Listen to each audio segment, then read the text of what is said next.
Hello, my darlings, and welcome back to This is Mariya. Today, we're going to talk about soul contracts. This is a topic that has been requested, and we're going to dive in. Before we get started, just a couple of housekeeping items. My new book is about to be launched. The pre-orders are now live, and the new book is called The Rose Codes, Book of Initiations. It is a labor of love. It is a channeled book. It is a book about divine femininity. And the Order of the Rose. The Order of the Rose is a female-only spiritual order that has been existent on planet Earth for quite some time. And it is an order that essentially takes its roots straight from the Divine Mother. There have been quite a number of, shall we call them high priestesses or members of the order that you all know, from Mary Magdalene and Mother Mary to a lot of beings that you consider goddesses, such as Athena and Isis, for instance, and there are many, many more. Now, the book is not necessarily the story of the goddesses. It is more of an initiation on your personal path of anchoring the divine femininity within. So the book introduces quite a few pivotal concepts around feminine energies, the energies that are coming to planet Earth. It has a lot of practical wisdom around how you can work with your feminine side. And I hope that you choose to take this journey with me. The pre-orders are now open on Amazon. And right now, the part that's open is really the ebook. All right, my darlings, that's really it. That's really all I wanted to say today. Why don't we dive into soul contracts? Now, I find that there are aspects to the soul contracts topic that is well understood. And then there are other aspects that are a little bit more hidden or less understood. I'm not going to discriminate though. And I'm going to start from the very, very basic, like from the broadest overview I could possibly start on. So as you are planning your incarnation, as your higher self is planning all of the experiences and the script of your life, one of the things that gets pre-written are the main characters and the supporting characters of your personal story. You are extremely deliberate in who you select for your script.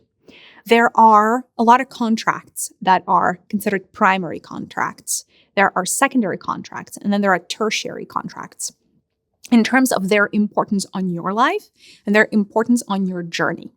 There are, in terms of primary contracts, that's usually your immediate family. So both of your parents would be a primary contract.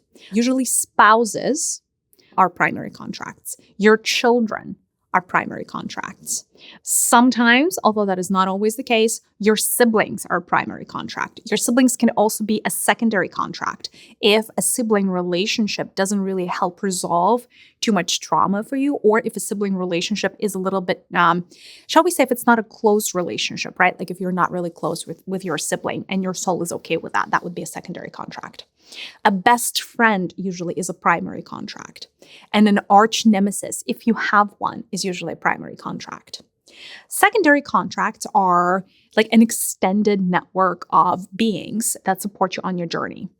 These are not your forever people. Secondary contracts are usually very pivotal in a sense that they do enrich your journey, but they are temporary.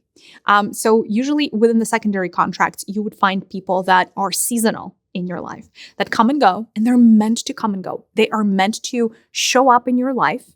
They're meant to ignite something within you or heal something within you or maybe mirror something back to you. And then they kind of go in their merry way. And the majority of our contracts are actually secondary contracts.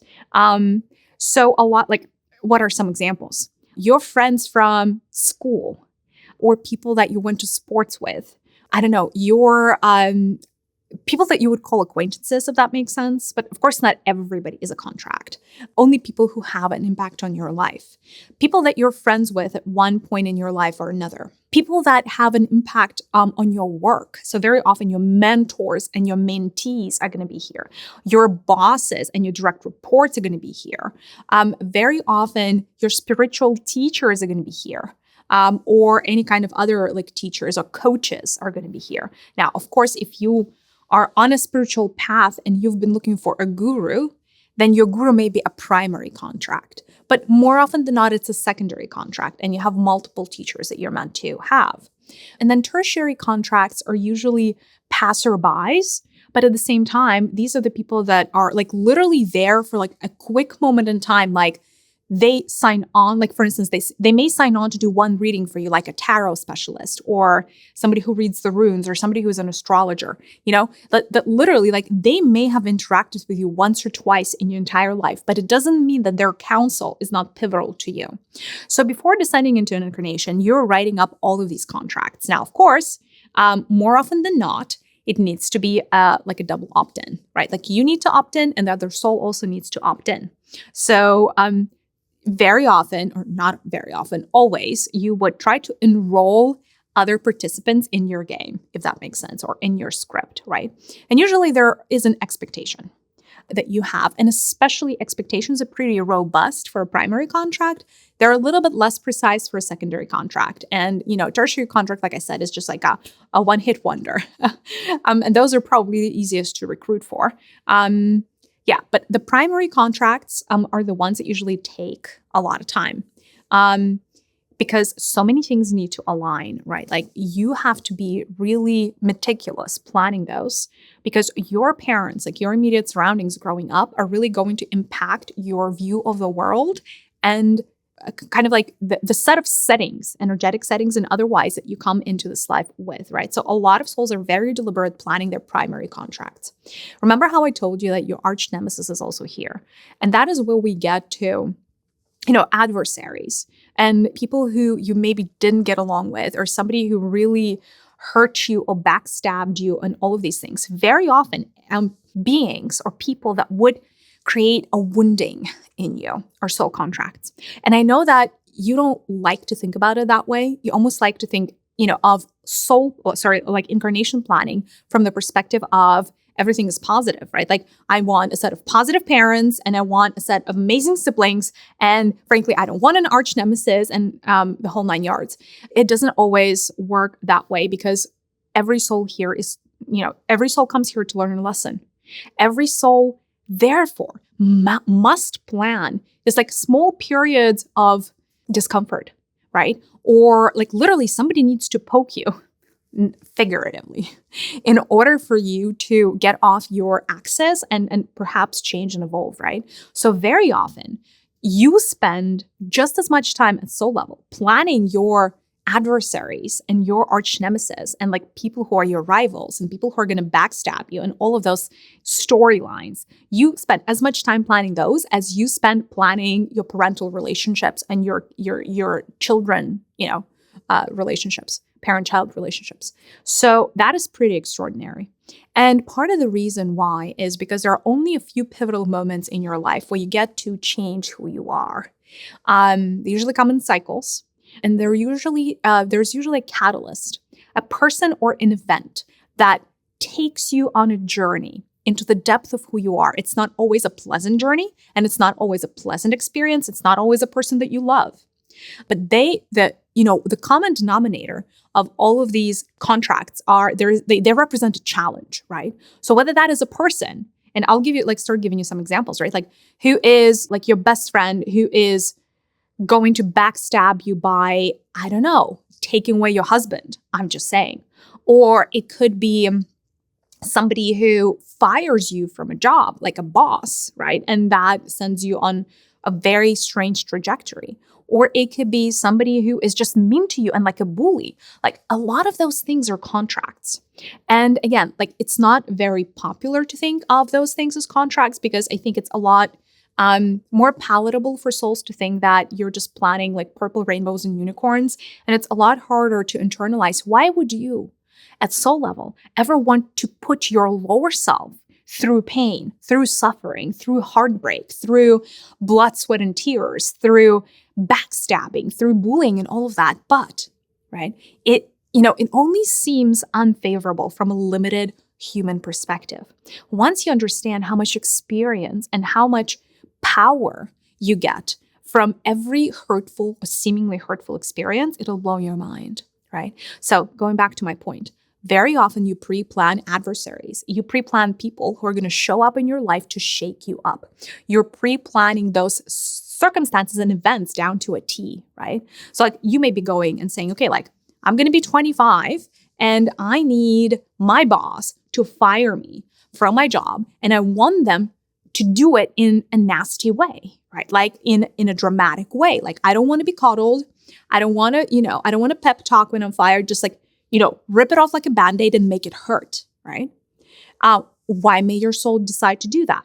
It is because maybe the job wasn't right for you, and maybe it jumpstarts you on a trajectory that is meant to align you with your North Star, with your highest purpose. But in the moment, it's going to feel exceptionally heartbreaking. It's going to feel heart-wrenching. And in that moment, you're going to feel like, oh my God, why is this happening to me? What did I do wrong? And the answer is you did not do anything wrong. It is the script of your life. It is not necessarily bad karma coming for you. It is not because you were in the wrong place at the wrong time. There are certain things that your soul pre-plans in order to shake you up and in order to upgrade you and level you up, right? And very often the biggest growth comes from a challenge. Now, I will tell you, there are some pretty nasty roles that you may want to recruit other souls for. I'll give you some examples. I don't know. Maybe you choose to be murdered because that is the greatest learning for your soul, to be murdered. You will have to recruit another soul to become your murderer.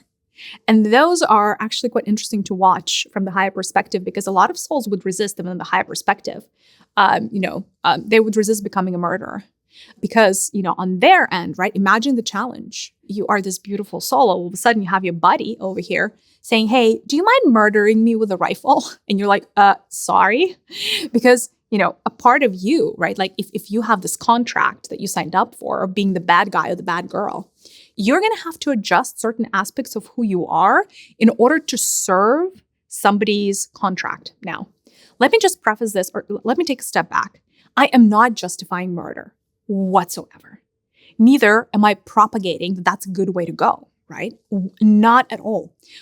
In fact, I think living a long and beautiful life is the best thing you can do for yourself because the longer you live, the more experiences you can have, right? So nothing here is to say that I'm a supporter of like violence or anything, because I kind of already see like certain cutouts of this video with people like, okay, she supports violence. Just for the record, I do not. I do not condone violence. I'm actually all love and light. Now that being said, let's take a step back. Souls do need bad experiences to happen to them. Does it mean that 100% of your bad experiences have been pre-planned by your soul? No, it does not. Sometimes your energy in the moment attracts things to you. Sometimes it's also a karmic payback that you did not expect to pay in this lifetime. There are many possibilities, but enough of souls are planning quote unquote suboptimal events or happenings or relationships for themselves because that represents the highest path to learning for them, right? Now, what are some of the other examples? Like you could wish for an abusive parent. You could wish for, I don't know, like a number of nasty things to happen to you on your journey because that represents like a catalyst and an event from which you could build yourself back up, right? So if a soul wants to experience a hero's journey, right? Experience a massive transformation, very often it would start by selecting a number of adversaries and a number of people who would backstab it or like outright fight it and just treat it suboptimally all throughout the course of their life because that leads to the highest degree of learning, which is what souls are really, really after. Now, of course, the reverse is also true. If you are out there as a higher self recruiting many souls to play certain roles for you, then that means that other people are also out there recruiting you for various roles, right? So for some of them, you may be a teacher. For others, you may be a mirror. You are meant to, in certain instances, maybe you're meant to shine bright so somebody's jealous of you. Like the possibilities are really, really limitless. And what I find is this. Very often, if you say yes to a soul contract, that in essence makes you hurt another human. And by hurt, let's not take something that's really morbid here. Let's take simple examples. Like, let's say your soul said yes to a contract where you're meant to break up with someone and break their heart.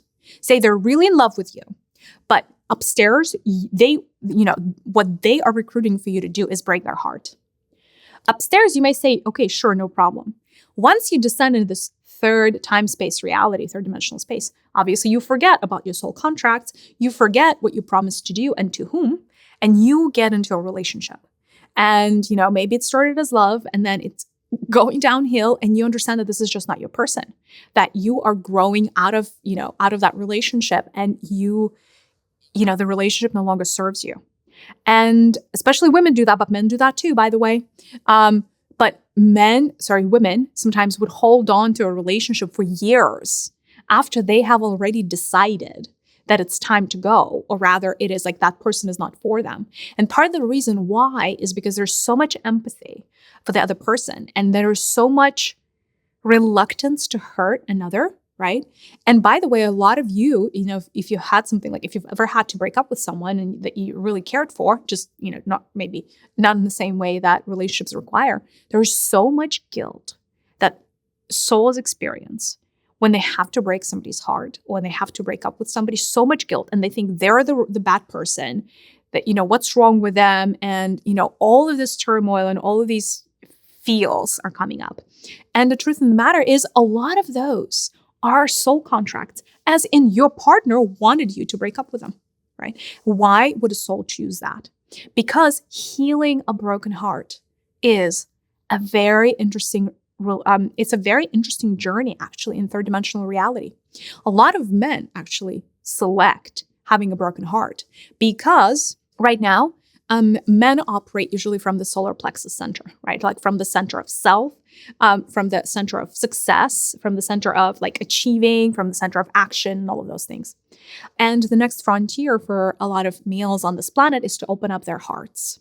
And it is actually really hard to open up your heart. So something really needs to, like your energy really naturally needs to go up to your heart for you to open it up. Now, I'm not saying that men are incapable of love. That is not what I'm saying at all. Men are perfectly capable of love. But there's one thing to be capable of love, and then there's the whole other thing to always vibrate at that frequency towards anything and everything.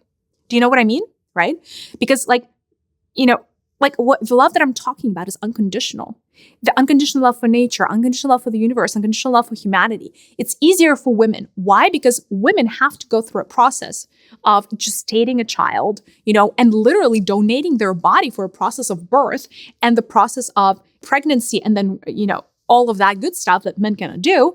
And because of that, they are a lot more selfless, right? And that self-sacrifice comes easier to them. Whereas for men, they're wired differently, right? They're wired differently. And even if a girl has never given a birth in her life, her ancestral memory of all of her foremothers and grandmothers, that makes it real for her, right? So for women, it is a lot easier to experience unconditional love than it is for men in this time-space reality on this planet right now.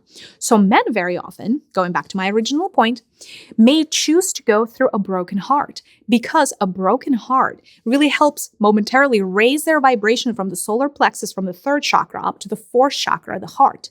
And as they're going through this heartbreak and working through their feelings and understanding, why stuff happened to them the way that it happened to them and where to go next, they're starting to vibrate at a different level. And because of that, their heart starts to open up. Now, sometimes it feels like you're taking, 2 steps back, 1 step forward, right? Because before your heart can start taking, opening up, what happens is your heart feels closed down, right? And a lot of people, after they experience a broken heart, they build all of these bridges and they build all of these walls around their heart. And, somebody may say to me like, no, Mariya, actually, after a heartbreak, you feel really vulnerable, so you close up. The answer is yes, you may close up for some time, but it still makes your heart muscle, quote unquote, bigger, right? Like you're still kind of like existing in that space that is very heart-led, right? And that's why a lot of people actually open up their hearts through heartbreak. But going back to my point, even like the point that I made even earlier, right? Sometimes you are just meant to do something in your life that from your limited perspective seems like the wrong thing to do. You may take yourself on a tangent and you may take yourself on this merry-go-round of self-blame and self-loathing for being led to do what you're led to do. Because like in your head, you want to be the good guy. But what do you do if the circumstances align in a way where you're the bad guy? let's say that, I don't know, maybe you have a direct report at work and you have to fire that person. And of course, that makes you feel like a terrible person because their whole livelihood depends on this. And, you're like postponing this and kicking the can down the road and you don't want to follow up with it. And all the meantime, you may have a contract with a person that you're supposed to fire or you're supposed to lay off because they're meant to do something better and bigger. And in fact, instead of helping them move beyond their own limitations, instead of healing them, you perpetuate their suffering, right? Because usually, right, if the person needs to be fired from the job, if they're bad at the job, they're probably also unhappy at the job. Those things go hand in hand. Nobody's really bad at the job that they absolutely love. Or if they do, they're only temporarily bad at it until they get a hang of it, right? Most often, people who are bad at their jobs are the people who are not meant to do the job in the first place, right? But this is just to serve an example of how you may have a contract to do right by someone by temporarily causing them pain, right? Very often, there's like another example of this that I see more often than not. Sometimes you also sign up to be somebody's mirror. Like you are meant to show something to another person about themselves that they don't want to face. Like you're meant to light up their blind spot. And you may be in resistance to it. For example, let's say that you have a friend and that friend did something terrible. I don't know how morbid I want to go there, but I don't know. Let's just say that they're doing something abhorrent, like, I don't know, abusing somebody, right? Like big time. And you as a friend know that that is what's going on. Now, obviously you love your friend, but if your sole contract is to be a mirror for them and also to be a teacher for them, sometimes you have to tell them that they're wrong, right? So sometimes you're also sent as a messenger to a friend or people in your life, and you're meant to be that truth serum. You're meant to be the voice of reason. You're meant to be the wake-up call, frankly. You're meant to shake them up and be like, dude or girl, like this, enough's enough. Like, what are you doing?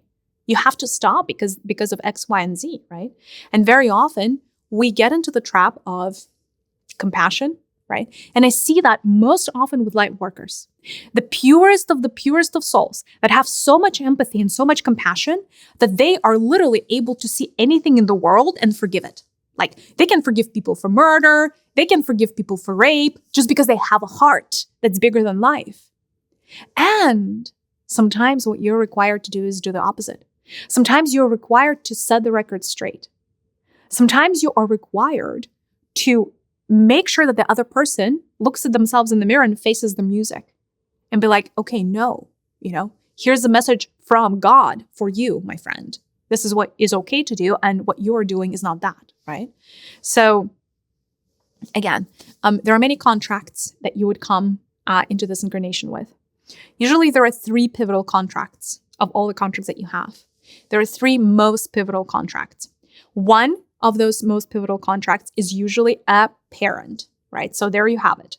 And by the way, when I just said that, enough of you went to one parent straight away, just by the virtue of like your intuition. Like, there's like, everything is pointing already to one of your parents.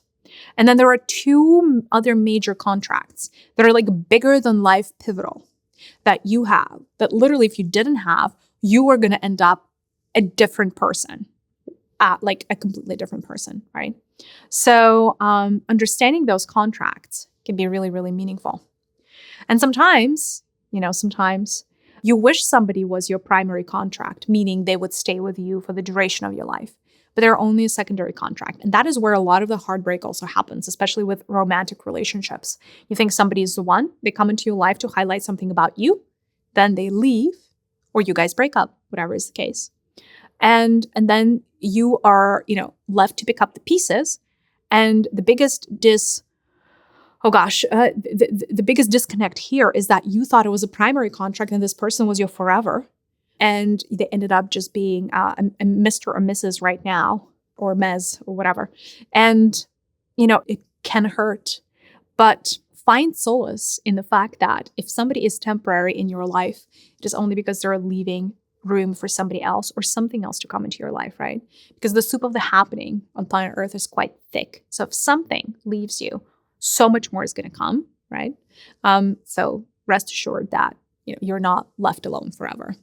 I wanted to see if the collective had any questions on the soul contracts. I'm here to receive the question as long as it serves the collective.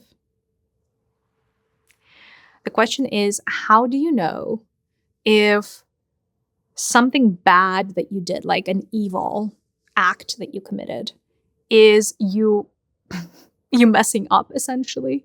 Or how do you know if it is a soul contract? Oh, this is a tough one because you guys all have a very different, you have very different levels of perception. I will tell you this, that if you have a soul contract, and even if you feel like you did something bad in the moment, after the deed is done, you feel a sense of relief, a sense of completion, and a sense of closure, right?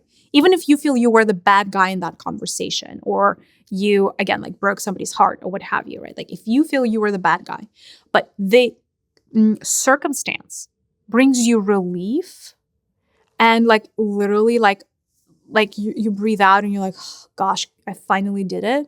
It sucked, but it was the right thing to do. That usually means it's a soul contract.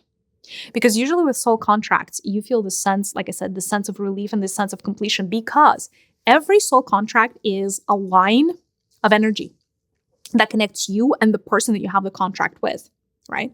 It's a bridge between you two. So when you're born with a number of these bridges.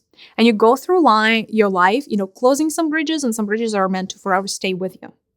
What causes the most pain in humans is when they're meant to be done with a soul contract in this lifetime, work through that karma, but they keep holding on. That causes like a lot of turmoil in people.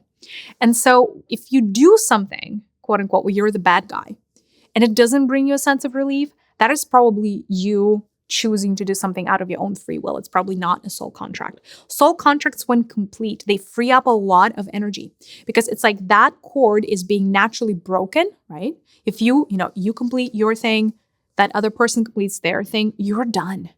And that frees up the energy. And by the way, the contracts, how they feel in your body, there's always like the push and pull. There's a tug that you feel. It's almost like, I don't know, somewhere, on the back of your head, like, okay, I must do this, or this is how I should act. And, that tug disappears once you complete and resolve it, right? So it's actually really healthy for you to close up as many soul contracts, right? Because this energy doesn't just disappear. It comes back into your vessel, and it can be used for all of the other things that you could be doing. Like, you can use your free will to send that energy anywhere, really. There is, actually, let me point something else out. Depending on whether your contract is primary, secondary, or tertiary, the line that connects you and the other person is going to be of a different thickness, right? It's almost like there is a different diameter of that channel that connects you. Of course, the primary contracts are going to have the biggest channel, and the tertiary are going to have the smallest channel. It's almost like a vein versus a capillary, right? So you're going to experience a lot less of a tug with your tertiary contracts, and you're going to experience a crazy amount of tug and push and pull and just like presence with your primary contract, right? So what happens if you are meant to do something for another, or another is meant to do something for you as a primary or secondary contract, but that didn't happen? Does the contract disappear? The contract does not disappear. So if the contract is not fulfilled, it does not disappear. It's going to be with you throughout the rest of the rest of the incarnation. Most contracts, though, your soul, like, once you get back home, your soul can just rewrite, and then, you don't have to hold on to the contract. So in other words, your contracts usually, as a general rule, don't transfer from one life to another, unless a contract is a vow or a promise that you make. And usually those vows or promises are made at lower self level. I'll give you an example. I don't know. Let's imagine a Romeo and Juliet situation where the guy, before dying, Romeo in this case, says, I will love you forever, through all of my incarnations in this world or the next. That is a vow. That is something strong, especially before dying. I mean, oh my God, that is going to pursue you for many, many, many lifetimes.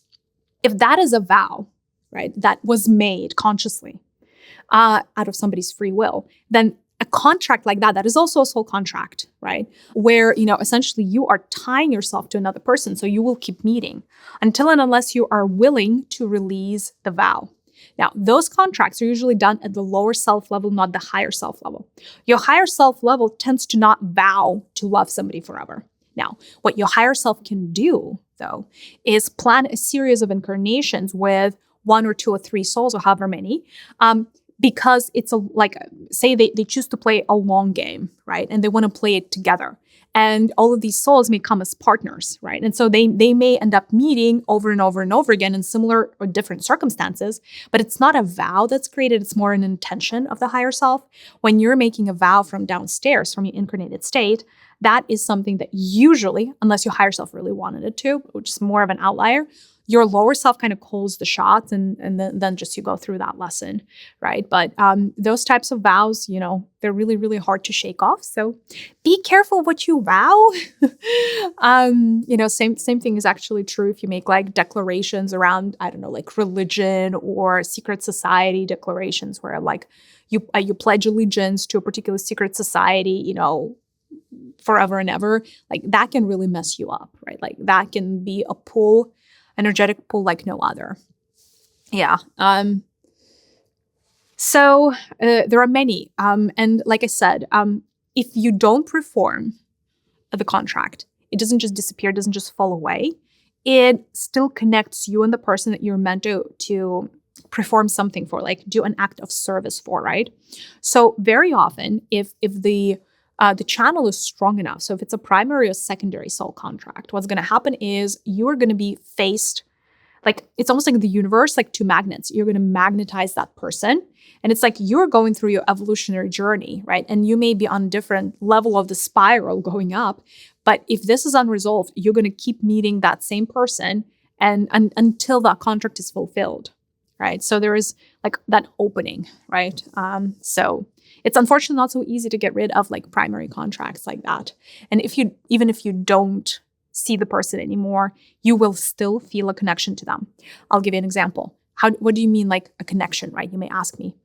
You may see dreams of that person very often, right? If you see dreams of people that you, I don't know, like back from your childhood, like your childhood friends or what have you, or some people that you haven't seen for 10 years, if they show up in your dreams, especially if they show up very frequently, this most likely is a soul contract. So you should, in a meditative state, ask yourself, what is the soul contract between me and the other person? And who is not fulfilling their end of the bargain? It's because essentially your dream state is trying to bring things back into equilibrium, reminding you about that other person. And potentially things are unresolved, right? So people you're dreaming of, it's because either you need to retrieve your energy or you've given them your energy, or there's just like some part of the contract that's still unresolved and requires healing, right? Now, of course, if you're buddies with somebody and see them all the time, seeing them in your dream is different. But for people you have not seen for decades, all of a sudden they show up in your dream, it's a sign, right? Sometimes if a particular contract is not fulfilled in one lifetime, that same contract is going to be transferred by your higher selves into the next incarnation. I've seen that happen time and time again, right? So it's kind of like up to the souls upstairs to decide what they want to do. All right, I'm ready to take one more questions from the collective around soul contracts. You have mentioned that the parent-child contracts are always primary. How do I know what it is that I have agreed to do for my child as a parent? Okay. The contracts are exactly what they sound like. They're actually sophisticated agreements. Usually for primary contracts, there is a list of things that the other person is going to do for you. And like, it's an energy exchange. Let me restate that. It's an energy exchange where you're drafting what are you going to do for the person and what the person is going to do for you. And usually there are clauses or it's a numbered contract. And they are essentially in descending order, right? So like 1 through however many things you agree to do for the other person. The first thing in that contract is always the most important. Things 1 through 5 are usually very, very pivotal. Things below the fold, so to say, after number 5 are usually like more minor things, right? And usually there is a balance. Like if you were supposed to do 5 things for the person is usually reciprocating to do 5 things for you. How do you know? what the contract says.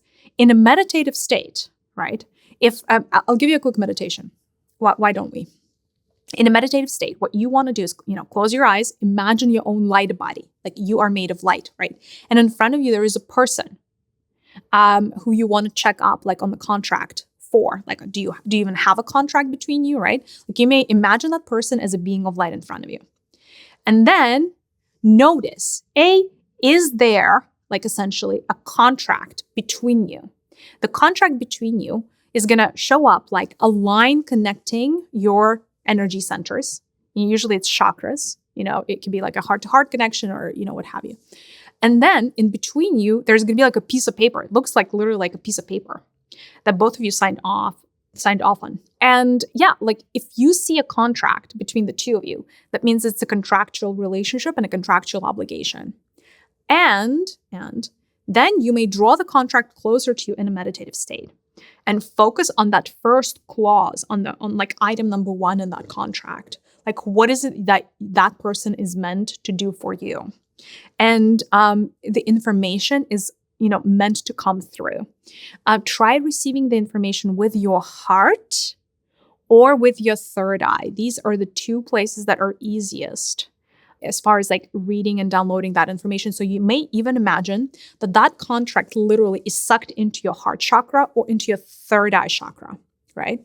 And then essentially you would have this knowing of what this person came to teach you or what this person came to offer you, right? Like, or how this person is meant to shift your energies, or like, how are they additive, right? What are they meant to do?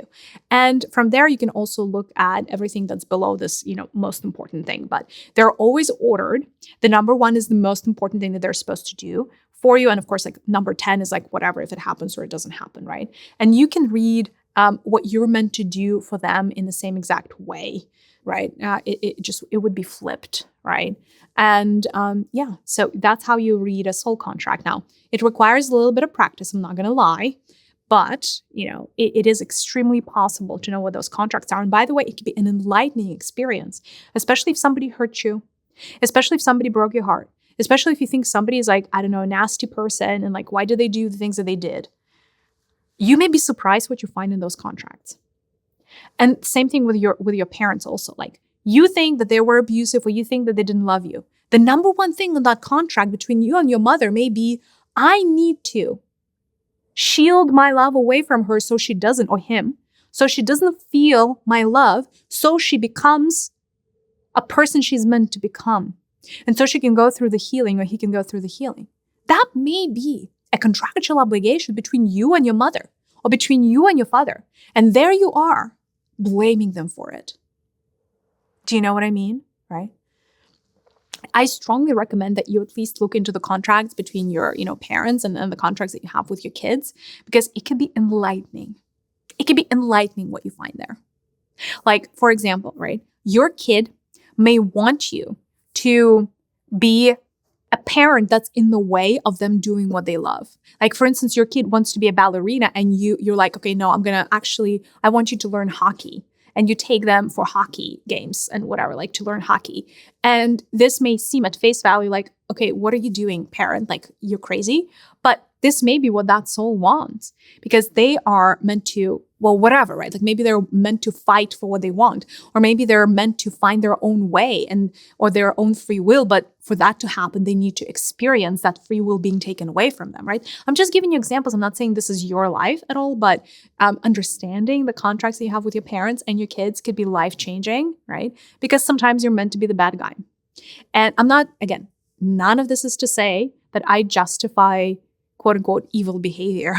Also, what is evil in the first place, right? Everything always serves your greater good, because everything always serves your evolution.